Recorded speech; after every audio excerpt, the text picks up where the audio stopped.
Now on BBC Two, featuring Prime Minister's Questions. Politics Live.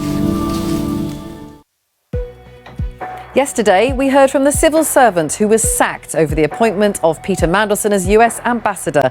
Today, another moment of jeopardy for Keir Starmer as he faces Prime Minister's questions.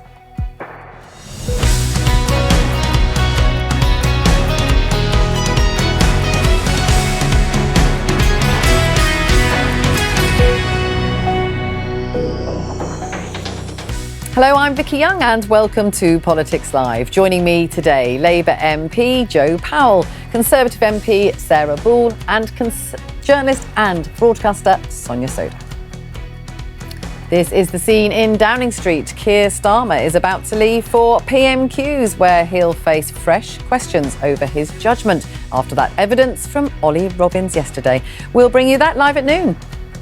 We don't think it's fair. We want to do everything we can to get a better deal for consumers. And look, this is all about, because so many of your viewers will be worried about this, what we can do to help people with the cost of living crisis. Will Ed Miliband's shake-up of the energy market bring down bills? Donald Trump extends the Iran war ceasefire, but with a vital shipping lane blocked, could airports soon run out of jet fuel? And a third of young men are still living with their parents. We'll ask this 24-year-old why men in particular aren't moving out of the family home.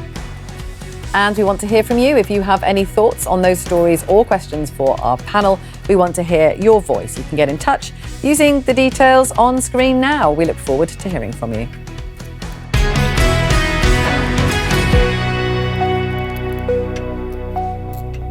Now, that row over the appointment of Peter Mandelson as US ambassador is still going on. It's 7 months since he was sacked, but there are more and more questions for Keir Starmer to answer. Yesterday, we heard from a very senior civil servant in the Foreign Office, ex-civil servant, because he got sacked last week. OK, Nathan, thank you so much for speaking to us today and telling us your story. And good luck with the saving and good luck with your future. Now, let's go into the House of Commons chamber, because this is the scene where Keir Starmer is about to wander in, and Kemi Badenoch will be taking him on, of course. And a lot of people are expecting Peter Mandelson to be an issue that will be raised. And I want to welcome viewers from across BBC News as we prepare for Prime Minister's Questions coming up at noon. And I know we say this a lot, but Joe, it does feel like it's going to be, it's been a very difficult few days for the Prime Minister, hasn't it? How should he approach this, given there are likely to be many questions about his handling of the whole thing around Peter Mandelson? So that's the issue for him, I think. OK, let's cross for Prime Minister's Questions. Question 1, Mr Speaker. Rachel Buskell. Thank you.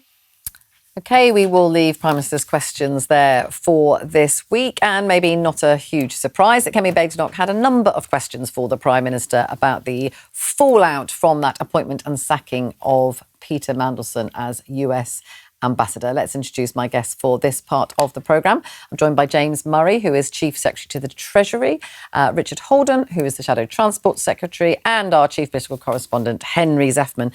So, Henry, it's been not quite a week, but almost a week since the sacking of Ollie Robbins. We heard from him yesterday. There's a lot of detail that we've heard about over all of this. Where do you think it's left the Prime Minister now? So on, but it does feel like that sort of argument you heard there.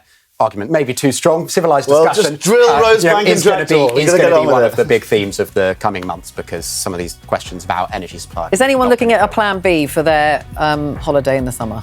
No? We haven't got a plan A yet. Oh, James. Oh, dear. I'm sorry about that. Too busy in the Treasury. Yeah, that's very true. Now, that is all for today. Thank you to all my guests. I'll be back tomorrow with more Politics Live at 12:15. That is here, of course, on BBC Two and iPlayer. Please do join me then.